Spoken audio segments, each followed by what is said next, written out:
जब कभी भी एनसीसी की बात आती है तो सबसे पहले हमारे दिमाग में दो बातें आती हैं। पहली, एनसीसी का ध्येय वाक्य एकता और अनुशासन, और वहीं दूसरी बात जो हमारे दिमाग में आती है वो है एनसीसी से जुड़े हुए कैडेट के बारे में। वो कैडेट जो जिसकी पर्सनैलिटी उसे दूसरों से बहुत अलग बनाती है, और ये पर्सनैलिटी ग्रूम होती है एनसीसी में मिली ट्रेनिंग की वजह से। ये वही कैडेट है जो हर आपदा के समय अपनी भूमिका अग्रणी रूप से निभाते हैं।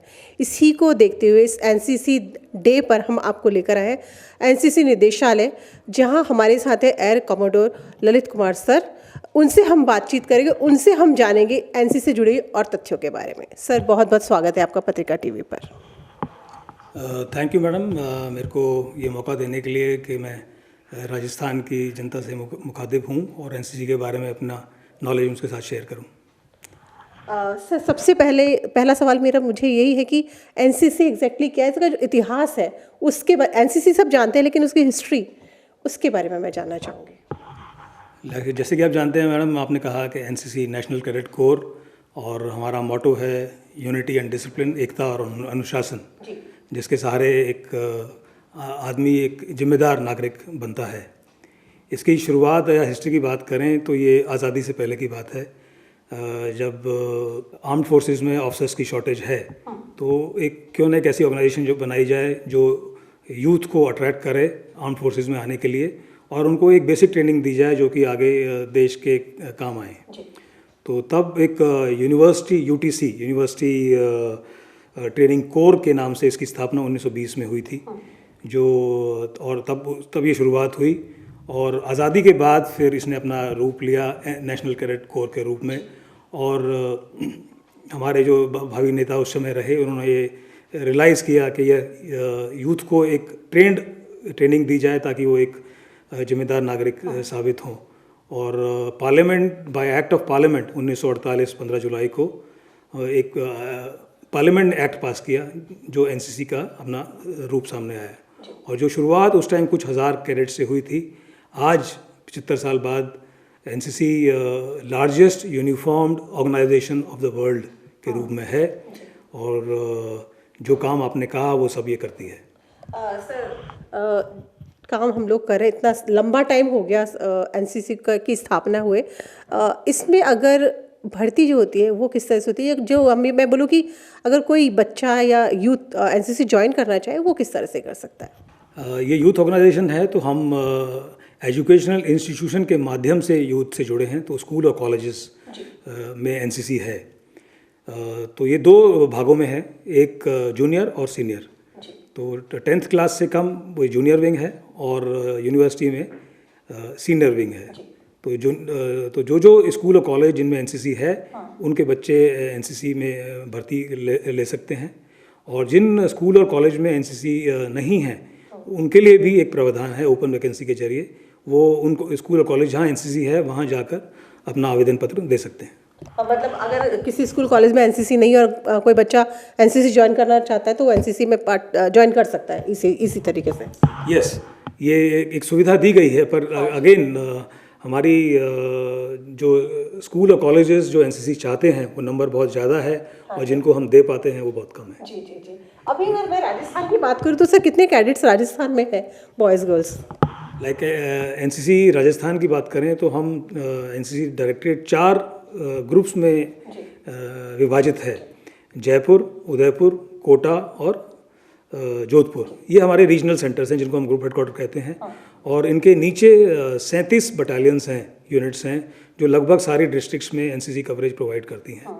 तो लगभग 60,000 बच्चे हमारे पास एनसीसी में हैं। अगर हम 2 साल के पहले की बात करें तो हमारे पास 51,000 बच्चे थे, और पिछले 2 सालों में लगभग हमने 28% बढ़ोतरी करके 65,000 बच्चे तक एनसीसी को लेके आए हैं, और 1100 स्कूल और कॉलेजेस हमारे पास इस वक्त हैं। ठीक है, आपदा के समय भी एनसीसी हमेशा आगे रहती है। कोविड के टाइम पे हम सभी जानते हैं कि बहुत प्रमुख भूमिका एनसीसी की जो कैडेट्स उन्होंने निभाई थी। अगर मैं जंग की बात करूँ या पाकिस्तान के साथ जो हमारा वार हुआ था, या उससे पहले या उसके बाद में भी, तो वहाँ पर भी एनसीसी कैडेट्स की भूमिका रही है, उसके बारे में मैं जानना चाहूँगी। या बिल्कुल मैडम, जब से एनसीसी बनी 1948 से, तो ये organisation leaps and bounds grow की, और यूनिफॉर्म यूथ को अट्रैक्ट करती है। और जब ये यूनिफॉर्म में आते हैं तो स्वाभाविक है कि देश प्रेम जागता है। हमारा धर्म सिर्फ देश प्रेम है, और जो एनसीसी ज्वाइन करता है वो ना किसी जात को बिलोंग करता है, ना किसी ऊंच नीच जात पात का कोई भेदभाव नहीं है, उसका धर्म सिर्फ देश प्रेम है। और एनसीसी के कैडेट्स ने तो जो भी हमारे वॉर्स रहे 1962, 1965, 1971, तीन और बाद में जैसे आपने कहा कोविड की आपदा या कोई भी ऐसी राष्ट्रीय कैलामिटी हमारे सामने आई, उसमें एनसीसी कैडेट्स ने बढ़ चढ़ के हिस्सा लिया और अपना योगदान सिविल सोसाइटी को दिया। 1962 वॉर में जब चाइना के साथ हमारा वॉर हुआ था तो बहुत सारी लोकल सिविल पॉपुलेशन अफेक्ट हुई थी और बहुत सारे रेफ्यूजीज़ इधर से उधर विस्थापित हुए थे। तो उस टाइम एनसीसी कैडेट्स ने उन विस्थापित रेफ्यूजीज कैंप्स में खाना बनाने का काम, ट्रैफिक कंट्रोल का काम, उनको सहायता प्रदान करने का काम, नर्सिंग का काम, ये सारा काम उन्होंने दिन रात लगाकर उनको किया। और यही चीज़ रिपीट हुई 1965 वार के दौरान, जहाँ और इंक्रीजिंगली नेशनल लीडरशिप और मिलिट्री लीडर्स ने रियलाइज़ किया कि एनसीसी ये काम जो भी उसको दिया जाता है बहुत मुस्तैदी से कर रही है। और इसको पंडित नेहरू ने बहुत अप्रिशिएट भी किया था 1962 में कैडेट्स की वॉर की एफर्ट को, और बल्कि उन्होंने कहा था कि each generation has to fight its own battle for freedom. So this is what the NCC was like, fighting a freedom battle in 1962 war. और एक 1965 वॉर का उदाहरण देते हुए मैं आपके साथ एक शेयर करना चाहूँगा, जिसे बहुत कम लोग जानते हैं कि जब वॉर छिड़ी थी तो एक दूसरे पर बॉम्बिंग की जाती है, और जो ट्रेन्स, जो भी मीन्स ऑफ कम्युनिकेशन हैं, उस पर रसद पहुँचाने का काम जो ट्रेन्स करती हैं उनकी बमबारी करते हैं। तो कुछ पाकिस्तान की रेलवे लाइन पे हम बमबारी करते हैं, पाकिस्तान हमारी रेलवे लाइन पे बमबारी करता है। तो जो मिलिट्री इक्विपमेंट जो लेके कुछ ट्रेन जा रही थी, ऐसे गुरदास 1965 13 सितंबर की बात है ये, गुरदासपुर रेलवे स्टेशन पर पाकिस्तान बमबारी से हमारी एक ट्रेन नष्ट हुई, और वो डीजल और मिलिट्री रसद का सामान लेके जा रही थी, और जो डीजल से जो है सारी बोगीज़ ने आग पकड़ ली। तो उस टाइम कैडेट प्रताप सिंह वहाँ मौजूद थे, जो 10 पंजाब एनसीसी बटालियन के थे। उन्होंने प्रेजेंस ऑफ माइंड और लीडरशिप दिखाते हुए आनंद फानंद में वहाँ 59 एनसीसी कैडेट्स को इकट्ठा किया, और जो ट्रेन की बोगी जिनमें आग लगी हुई थी उनको डिटैच करके बाकी ट्रेन से अलग किया, वरना ये आग बाकी बोगीज तक फैलती। उनके इससे बाकी इनके उस वीरतापूर्ण कार्य से जो बाकी डैमेज को हम बचा सके, और बाद में उन्हें अशोक चक्र क्लास 3 से नवाजा गया, जो कि शौर्य चक्र के बराबर है। जी, ये तो बहुत बड़ी बात है कि एनसीसी कैडेट, मतलब वो एक अवेयरनेस जो होती है वो कैडेट के अंदर आती है, वो उस ट्रेनिंग की वजह से आती है। बिल्कुल, ये उसका वीरतापूर्ण कार्य था। उसने अपनी जान की परवाह ना करते हुए एक सिचुएशन लीडरशिप दिखाई, और जो सिचुएशन उसने डिमांड की उसने की। इसी तरह के कुछ और इंसिडेंट मैं चाहूँगी हमारे दर्शकों के साथ शेयर करना चाहें, क्योंकि एनसीसी कैडेट यहाँ पर उसके अलावा भी अलग अलग जगह पर अपनी भूमिका निभा रहे हैं। बिल्कुल, कोई भी चाहे राष्ट्रीय आपदा है, जैसे रिसेंटली कोविड हुआ, तो कोविड के दौरान एनसीसी ने एनसी योगदान के नाम से एक मुहिम चलाई थी, जहां हमने वॉलंटियर्स मांगे, और जितने वॉलंटियर्स हमने मांगे उससे ज़्यादा वॉलंटियर्स हमें मिले, और कैडेट सामने आए। उन्होंने अवेयरनेस प्रोग्राम, मास्क बनाना, पब्लिक को अवेयर करना कि क्या प्रोटोकॉल कोविड में फॉलो किया जाए, और बहुत सारे ऐसे लेबर्स थे जिन्हें खाना नहीं था, तो उन्होंने लगे राशन डोनेशंस इकट्ठा किया, फूड पैकेट्स बनाए, फूड डिस्ट्रीब्यूट किए, सिविल एडमिनिस्ट्रेशन की मदद की। जितने भी पुलिस और डॉक्टर्स इस काम में लगे हुए थे, उनको एक सिंपल, एक प्यासे को अगर पानी की बोतल उस टाइम मिल जाए, जब सारी की सारी जनता घरों में दुबक कर बैठी थी, ये कैडेट सामने निकल के आए और उन्होंने काम किया। अभी हाल में भी एक इंसिडेंट हुआ था सर, आपके एनसीसी के एक कैडेट ने जान बचाई थी रेलवे स्टेशन पर भी। मैं उसके बारे में, वो इंसिडेंट क्या था उसके बारे में थोड़ा सा जानना चाह रही हूँ। बिल्कुल मैडम, ये वाकया है सीकर रेलवे स्टेशन का। वहाँ हमारे कैडेट जहांगीर अपने किसी एनसीसी यूनिट ट्रेनिंग के बाद वहाँ अपने घर वापस जा रहे थे और रेलवे स्टेशन पर वेट कर रहे थे। तो वहाँ रुकी ट्रेन के नीचे कोई यात्री आ गया था, और जो रेलवे लाइन क्रॉस करने की कोशिश कर रहा होगा, और वहाँ बड़ी खड़ी भीड़ सिर्फ तमाशा देख रही थी, और इस कैडेट ने वहाँ सिचुएशन लीडरशिप दिखाते हुए, अपनी जान की परवाह ना करते हुए, वो क्रॉल करके ट्रेन के नीचे गया और उस वृद्ध आदमी को जिंदा बाहर निकाला, वरना वो पक्का हादसा कुछ भी हो सकता था। कैडेट्स की बात हो रही थी, बॉयज़ तो है, गर्ल्स की जो है स्थिति वो किस तरह से, उनकी क्या कंडीशन है, क्या संख्या बढ़ रही है उनकी, या बिल्कुल मैम, आज के इस दौर में लड़कियां बॉयज़ के साथ कंधे से कंधा मिलाकर ज्वाइन करती हैं। आर्म्ड फोर्सेस में भी अब ज्वाइन कर रही हैं, इवन उनको कॉम्बैट रोल में भी लिया गया है। आर्मी ने तो इवन नाउ एज अ जवान इन मिलिट्री पुलिस में भी लड़कियां ज्वाइन कर रही हैं। तो एनसीसी कैसे पीछे छूट सकती है। तो पहले जो कॉन्सेप्ट था कि एनसीसी गर्ल्स बटालियंस होती थी, और आजकल हमारे पास मिक्स बटालियंस हैं, लड़कियां किसी भी बटालियन में ज्वाइन कर सकती हैं। और 30% से ऊपर हमारी कैडेट्स आजकल लड़कियां हैं। वो घुड़सवारी करती हैं, आसमान में उड़ते हुए जहाज़ से छलांग लगाती हैं, पैराट्रूपिंग करती हैं, माउंटेनिंग करती हैं, बंदूक चलाती हैं, जो चाहे वो करती हैं। लड़कों से किसी तरह से पीछे नहीं। तो उससे जो ट्रेनिंग होती है वो भी सेम होती है बॉयज़ और गर्ल्स की, या उसमें कुछ डिफरेंस होता है? There is just no difference between the two trainings. Boys and girls are equal. They do, वो कैंप एक साथ करते हैं, यस, वो दे उनके एकोमोडेशन सेपरेट हैं, but there is no difference in the training. Mountaineering की आप बात कर रहे थे, तो उसमें भी काफ़ी कैडेट्स ऐसे हैं जिन्होंने नाम, अपना देश का नाम है, राजस्थान का नाम रोशन किया है।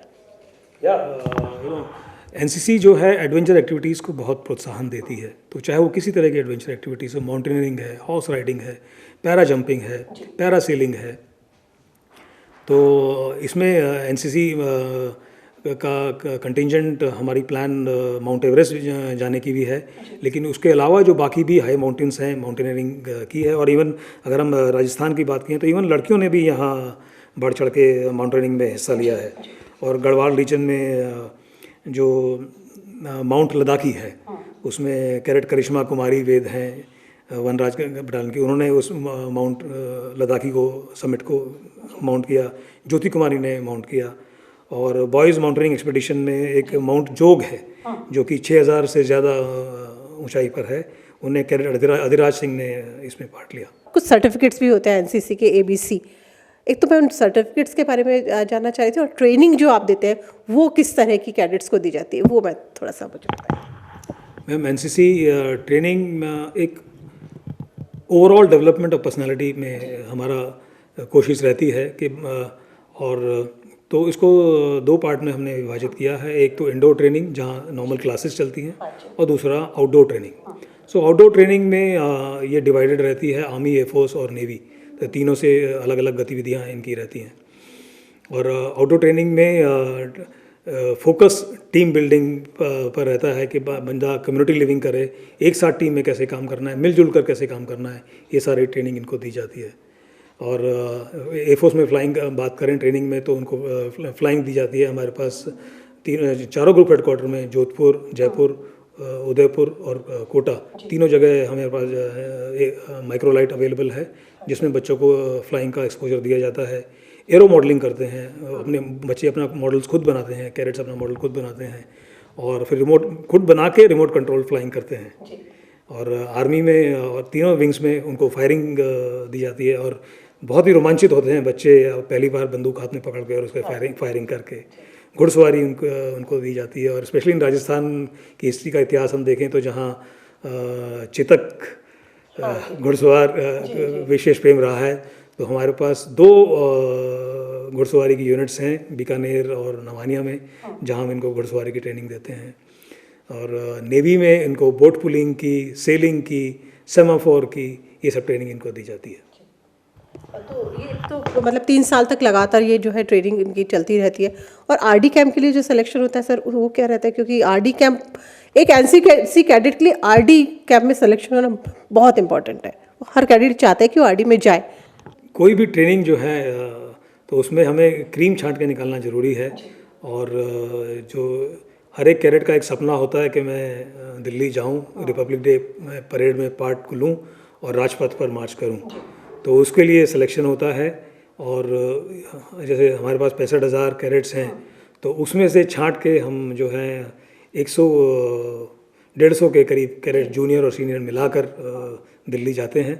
और तो जो दिल्ली में रिपब्लिक डे का कार्यक्रम है, उसमें परेड, राजपथ पर परेड, कल्चरल प्रोग्राम, और ये एक तरह का एक नेशनल इंटीग्रेशन कैंप भी है, जहाँ हर राज्य के कैडेट्स वहाँ सम्मिलित हैं। एक साथ लगभग 3000 कैडेट्स दिल्ली में सम्मिलित होते हैं। और ये बहुत बढ़िया मौका है कि जब आप दूसरे राज्य के बच्चों से मिलें, अपने दोस्त बनाइए। जो बच्चा Republic day cadet Republic day camp करके वापस आता है, तो उसका दोस्त हर राज्य में होता है। और जिस आत्मविश्वास से बढ़कर आप अगर उन बच्चों से 1-2 महीना पहले मिलें और 2 महीने आरडीसी कैंप आने के बाद मिलें तो आप पाएंगे उनके आत्मविश्वास में दिन रात का अंतर है। और ये हमारे लिए चूज़ करना बहुत मुश्किल होता है क्योंकि the talent is too good, the talent is too good. मैं एग्जैक्टली वही जानना चाह रही थी कि सिलेक्शन जो आप करते हैं 130 है 150 जो बच्चे हैं आपके, वो उसका पैरामीटर तो कुछ ना कुछ होता होगा। आपके पास वो जो बच्चे आ रहे हैं ट्रेनिंग के लिए वो भी सिलेक्टेड बच्चे हैं, उनमें से इतने कम बच्चे सेलेक्ट करना वो कैसे कर पाते हैं आप लोग? बहुत डिफ़िकल्ट काम है। और ये सिलेक्शन प्रोसेस यूनिट्स या एक डिस्ट्रिक्ट लेवल पर स्टार्ट हो जाता है। जब हमारा इनिशियल कैडेट भर्ती होता है एनसीसी में, जो कमांडिंग ऑफिसर्स हैं, हमारे पीआई स्टाफ हैं या एसोसिएट एनसीसी ऑफिसर्स हैं जो स्कूल कॉलेज के अध्यापक हैं जिनसे बच्चा रोज़ मिलता है, वो तब से उनकी पैनी नज़र बच्चों को छांटती रहती है। और जो कॉम्पिटिशन्स रिपब्लिक डे में होते हैं तो उस कंपटीशन के आधार पर ही हम बच्चों की सिलेक्शन करते हैं। जैसे ड्रिल कंपटीशन तो जो बच्चा ड्रिल में अच्छा है वो पार्ट लेगा। जो बच्चा जैसे कल्चरल प्रोग्राम है, जैसे अपने वहाँ सांस्कृतिक नृत्य के कार्यक्रम में, कविता के कार्यक्रम में, ये कार्यक्रम जो सांस्कृतिक इन चीज़ों में अच्छा है उस बच्चे का सिलेक्शन इसमें होगा। जैसे सर्टिफिकेट की हम बात कर रहे थे एबीसी और सी सर्टिफिकेट, ये क्या है एग्जैक्टली, इनके बारे में थोड़ा सा। हमारी एनसीसी ट्रेनिंग 2 पार्ट में विभाजित है, जैसे मैंने कहा जूनियर और सीनियर। तो जूनियर 2 साल का ट्रेनिंग है जो क्लास 10 से नीचे बच्चे करते हैं। तो उन्हें जब 2 साल की ट्रेनिंग के बाद उन्हें ए सर्टिफिकेट दिया जाता है। और उसके बाद जब सीनियर डिवीज़न जो 3 साल की ट्रेनिंग है उनमें बी सर्टिफिकेट और सी सर्टिफिकेट दिया जाता है। बी सर्टिफिकेट 2 साल की ट्रेनिंग के बाद और सी सर्टिफिकेट 3 साल की ट्रेनिंग के बाद। ये ऐसा कुछ अगर हो कि कोई बच्चा क्या 2 साल की ट्रेनिंग ले पाए, तीसरे साल की ट्रेनिंग छूट गई, तो क्या वो बच्चा उस तीसरे साल की ट्रेनिंग को दोबारा कहीं बीच में ले सकता है, या इस तरह का कुछ प्रावधान भी है? बिल्कुल, एक बार एनसीसी ने आपका हाथ थामा है तो हम जीवन भर का साथ है। और जो बच्चे मान लो जिन्होंने स्कूल कॉलेज ज्वाइन किया और किसी भी वजह से, चाहे माता पिता का ट्रांसफ़र हुआ या वो स्कूल कॉलेज से दूसरे स्कूल कॉलेज में चले गए और वहाँ एनसीसी नहीं है, तो बिल्कुल प्रावधान है कि वो जहाँ अपने नियरेस्ट एनसीसी यूनिट को कांटेक्ट करें और उन्हें हम ओपन वैकेंसी के जरिए दूसरे अपना सर्टिफिकेट पूरा करने की अपॉर्चुनिटी दी जाएगी। और नौकरी में भी काफ़ी कुछ बेनिफिट मिलता है, चाहे वो डिफेंस सर्विस हो या यूपीएससी या और बाकी एग्जाम्स वगैरह में। बिल्कुल, हर एक राज्य जो है जब देखता है कि एनसीसी ट्रेंड बच्चा एक डिसिप्लिन्ड यूथ उसके पास है तो ऑब्वियसली वो प्रायोरिटी उसको देगा। तो एनसीसी सी सर्टिफिकेट की तो मान्यता इतनी है कि उन्हें अगर जवान की भर्ती है तो उसको रिटन एग्ज़ाम देने की ज़रूरत नहीं है। अगर वो फिजिकल पैरामीटर और मेडिकल पास करता है तो जवान भर्ती हो सकता है। और जो ऑफिसर्स की भर्ती है उसमें भी कुछ सीट्स लिमिटेड रिजर्व्ड हैं एनसीसी सी सर्टिफिकेट होल्डर्स के लिए। उन्हें रिटन एग्ज़ाम देने की ज़रूरत नहीं है, वो सिर्फ एसएसबी अगर पास करते हैं तो भारतीय आर्म्ड फोर्सेस में ऑफिसर बन सकते हैं। सर, सर्टिफिकेट के बारे में आपने मुझे काफ़ी जानकारी दी, काफ़ी बेनिफिट जो बच्चे या जो यूथ हमारा देख रहा है उसको मिलेगा। ट्रेनिंग आपके बारे में भी आपने बताया, एक्सपोजर और किस किस तरह का एक्सपोजर बच्चों को या जो कैडेट्स हैं एनसीसी के उनको आप लोगों की तरफ से दिया जाता है? एनसीसी में हमारी पूरी चेष्टा रहती है कि जितना ज़्यादा पॉसिबल हो सके हम उन्हें एक्सपोजर डिफरेंट चीज़ों का दें, क्योंकि इसमें इनडायरेक्टली कैडेट बहुत कुछ सीखता है किसी भी एक्टिविटी से। तो हमारे जो कैंप्स हैं उसके अंदर हम कोशिश करते हैं कि फायर डिपार्टमेंट को, डिफरेंट मोटिवेशनल स्पीकर्स को, लाइफ स्किल्स को, पुलिस विभाग को, ये सारे guest as a guest speaker हम उन्हें इनवाइट करते हैं और उसमें वो लेक्चर्स लेते हैं। और जो बाकी हमारी सशस्त्र सेनाएं हैं, आर्मी, एयरफोर्स, नेवी, वहाँ हम अटैचमेंट कैंप चलाते हैं जहाँ कैडेट्स जो है वहाँ 10 दिन तक जाकर रहता है एक नॉर्मल सोल्जर्स के साथ और वो देखता है कि एक नॉर्मल सोल्जर की ज़िंदगी कैसी है। तो वो not only he learns the discipline of the soldier, जबकि वो उसके छवि जो भी उसके दिमाग में एक सोल्जर की है वो उसको जीवंत रूप से देखता है और उसको वो जो गुण हैं उनको अपनाता है। सर, तो इसके लिए जो बहुत सेलेक्टेड कैडेट्स होते होंगे जो जा पाते होंगे इन सब जो? बिल्कुल, सिलेक्शन तो कैडेट्स की परफॉर्मेंस और वॉलंटियर, ये दोनों, क्योंकि इन किसी भी एक्टिविटीज़ में कैडेट्स का एकेडमिक्स सफ़र करता है। तो जो एक एनसीसी कैडेट जो है नॉर्मल स्टूडेंट से 10 गुना ज़्यादा काम करता है, क्योंकि जो भी उसका पढ़ाई का अर्जा हुआ है इन कैंप के दौरान वो वापस आके वो कवर करता है और बाकी कैडेट से बेहतर परफॉर्म करता है। सर, एक बड़ा ग्रुप है, बहुत इतना लंबा टाइम हो गया एनसीसी की स्थापना हुए, तो जो पुराने जो एनसीसी कैडेट्स रह चुके हैं और आप लोग, उनको कोई एक मंच मिल सके, उसके लिए भी आप लोगों की तरफ से कुछ कोशिश की है? बिल्कुल कोशिश की नहीं की जा चुकी है। और ये सेंट्रल लीडरशिप ने रियलाइज़ किया कि भाई जो एनसीसी एलुमनाई हैं या जो एक्स एनसीसी कैडेट रह चुके हैं, वो हमारे प्रधानमंत्री, उपराष्ट्रपति, डिफेंस मिनिस्टर, राज्य रक्षा मंत्री, DG NCC, army air force navy chiefs, ये सब एनसीसी कैडेट रह चुके हैं।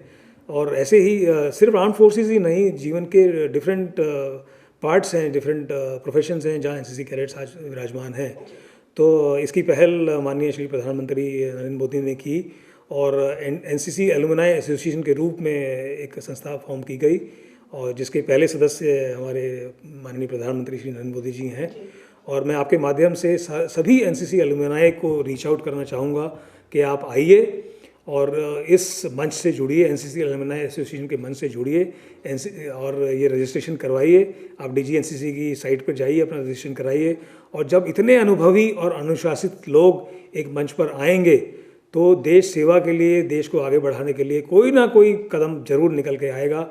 और जब इतने एक साथ लोग एक साथ इकट्ठा होंगे तो कोई ना कोई हम वैल्यू एडिशन राष्ट्र निर्माण में जरूर करेंगे। गठन का उद्देश्य क्या रहा है सर? एक तो हो गया कि चलिए हम लोग सब एक साथ एक मंच पर आएंगे। एनसीसी अभी जो कैडेट्स हैं उनको इनका किस तरह से बेनिफिट हम ले सकते हैं?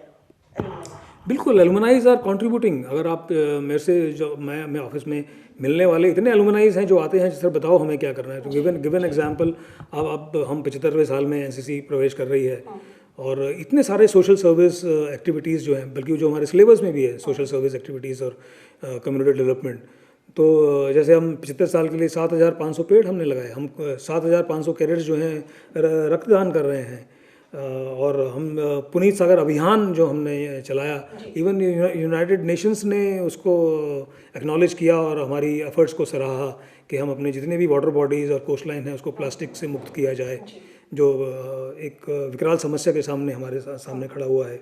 स्वच्छता अभियान जो है हमने एनसीसी ने चलाया। और कितनी सारी मूर्तियां हैं जो हम लगा देते हैं अपने शहरों में, लेकिन कोई उसके बाद कोई देखभाल नहीं करता। तो एनसीसी हमने एक मूर्ति सफाई अभियान चलाया कि हम उनको अडॉप्ट करेंगे और उनको स्वच्छ मेंटेन करेंगे। वो हमारी एक विरासत है, तो उनको एक साफ़ सुथरा रखना हमारी जिम्मेदारी है।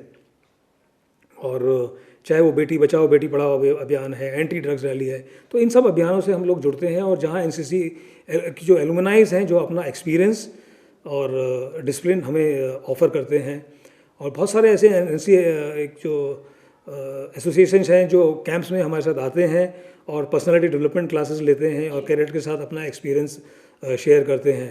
अगर एक पुलिस कमिश्नर जो कभी एनसीसी कैडेट रहा है और वो एनसीसी कैडेट्स में आकर बच्चों के साथ, कैडेट्स के साथ इंटरेक्ट करता है, तो कैडेट्स अपना भविष्य अपने सामने देखते हैं। सर 75 साल में हम प्रवेश करें, 75वें साल में उसकी क्या कुछ तैयारियां, कुछ खास स्पेशल होने वाला है? क्योंकि 75वां साल बहुत इम्पोर्टेंट है। तो यस, 75 साल में आदमी, कोई भी इंसान अपनी वृद्धावस्था प्राप्त कर लेता है, लेकिन किसी ऑर्गेनाइजेशन या देश के लिए 75 साल कुछ नहीं है। देश का इतिहास हज़ारों साल पुराना होता है, ऑर्गेनाइजेशन का इतिहास हज़ारों साल पुराना होता है। तो हम सिर्फ 75 साल के यंग ऑर्गेनाइजेशन हैं और वैसे भी ये यूथ ऑर्गेनाइजेशन है। तो बहुत सारी activities, social service activities plan की जा रही हैं, चाहे वो ब्लड डोनेशन है, चाहे वो ट्री प्लांटेशन है।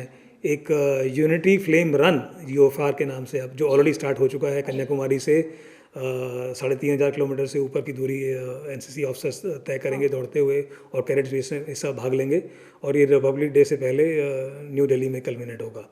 और इसके साथ साथ जैसे आज हम बात कर रहे हैं, हर एक ग्रुप हेडक्वार्टर में Jodhpur, Udaipur, Kota different activities, runs, organise poster making competitions, ये सब ऑर्गेनाइज किए जा रहे हैं 75 ईयर्स सेलिब्रेट करने के लिए। राजस्थान में 65,000 कैडेट्स हैं, ट्रेनिंग भी इनको दी जाती है। ट्रेनिंग के लिए इंफ्रास्ट्रक्चर, सेंटर्स आपको लगता है कम पड़ रहा है अब, क्योंकि संख्या लगातार बढ़ती जा रही है कैडेट्स की?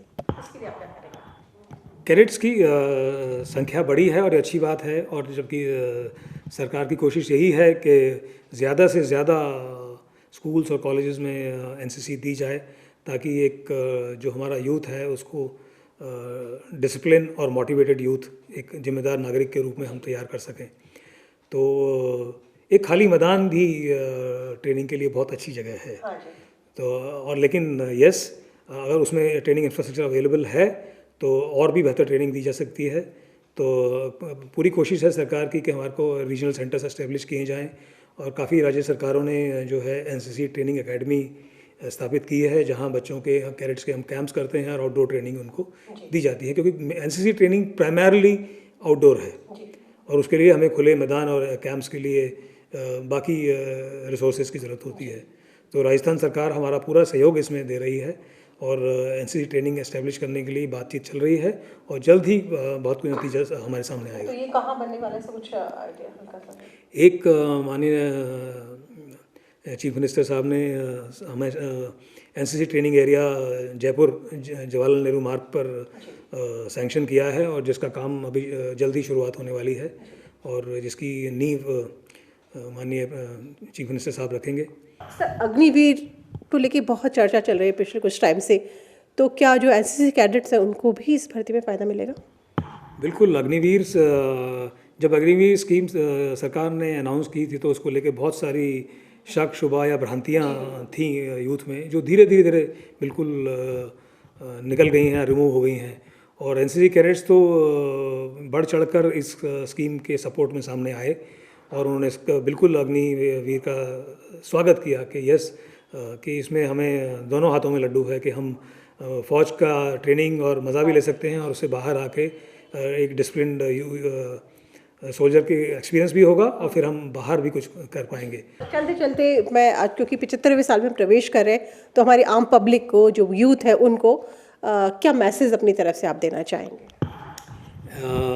नॉट ओनली एनसीसी यूथ, बाकी सारे यूथ को मैं ये मैसेज देना चाहूँगा कि आप इस देश के होनहार लीडर्स हैं। You are the leaders of tomorrow. तो ये जिस देश में आप रहना चाहते हैं उस देश को उस तरफ ले जाइए। आज बहुत सारी शक्तियाँ ऐसी हैं जो जो इस देश को सोने की चिड़िया नहीं, ये देश का भी एक सोने की चिड़िया था। विदेशों के राज से पहले हमारा ग्लोबल ट्रेड में, जीडीपी में 30% हिस्सा था और जब अंग्रेज़ ये देश छोड़ के गए तो ये लेस देन 1% रह गया था। आज ये 2 या 3% है। इमेजिन, तो 75 साल भूलिए, ये देखिए कि 25 साल आगे हमारे आगे क्या है। हमें इस 3% को 30% तक ले जाना है। ये तभी संभव है जब हम मिलजुल कर चलें, एक साथ मिलकर चलें, यूनाइटेड रहें और डिसिप्लिन्ड रहें। और हमारे कुछ फंडामेंटल राइट्स हैं। अगर फंडामेंटल राइट्स हैं तो फंडामेंटल ड्यूटीज़ भी हैं। तो हमारे अधिकारों के साथ साथ हमारे जो कर्तव्य हैं उन्हें भी ना भूलें। तो अगर आप भी अपने बच्चे को एनसीसी ज्वाइन करवाना चाहते हैं तो पीछे ना रहें, तुरंत बच्चे को एनसीसी ज्वाइन करवाइए। एनसीसी सिर्फ डिफेंस सर्विस में जाने का एक माध्यम ही नहीं, बल्कि आपकी बच्चे की पूरी ओवरऑल पर्सनालिटी को भी एक ग्रूम करता है और इस पर्सनालिटी को ग्रूम होने के बाद ही एक बच्चा अपने समाज में, अपने देश के निर्माण में अपना योगदान दे सकता है। पत्रिका टीवी में फिलहाल के लिए इतना ही। फिर मिलेंगे किसी नए मेहमान के साथ, तब तक के लिए दीजिए इजाज़त। नमस्कार।